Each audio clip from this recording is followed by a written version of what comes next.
The blanket that had to go.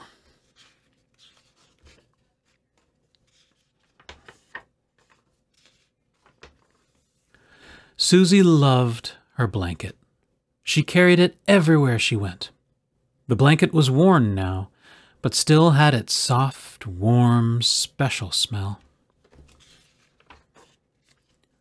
Susie curled up with her blanket to watch the cartoons on Saturday morning, or to look at her books when it rained. She used it as a scary cape when she was a vampire, or as a safe raft on the dangerous ocean of the living room rug. And she could always make her brother Tommy laugh when she became the blue blob slinking along the floor. Anytime Susie felt tired or sick, she held a corner in her left hand and rubbed the side of her nose with it. And of course, Susie slept with her blanket. It was her great good friend. Then one warm summer day, Susie and her mother went grocery shopping.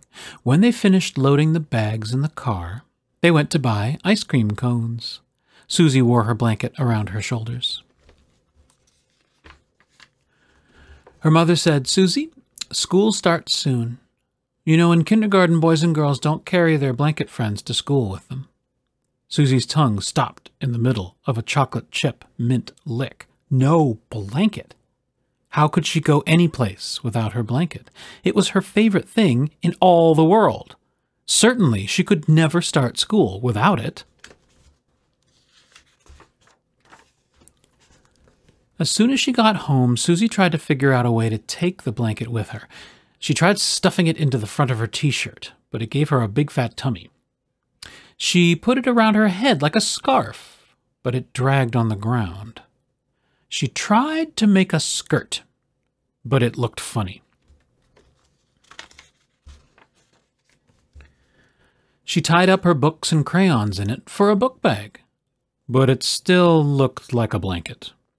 Nothing would do. There was just no way to take that blanket to school. For several days, Susie walked around with a long face. Her mother couldn't make her smile.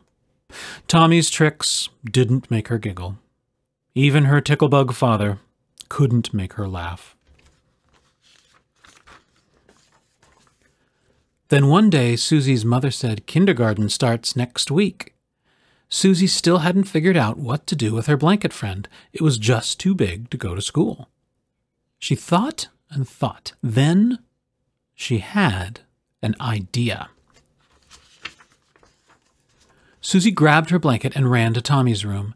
She asked him to help her cut her blanket in half. The next day when Susie's mother took her shopping for a new school dress, the blanket was half its size, but it was still too big. 2 days later, when Susie went with her father to buy school shoes, the blanket was even smaller and raggedy at both ends, but it was still too big. On Saturday, when she went with Tommy to get paper and pencils, the blanket was smaller still and jagged all around, but it was still too big. At last, when the first day of school came, Susie wore a smile. Her great good friend wasn't big enough to use as a cape or to crawl under and become a blue blob. But as she set off for school, she put her hand in her pocket. There was the blanket, only a postage stamp piece of blue, just the right size to go to school with Susie.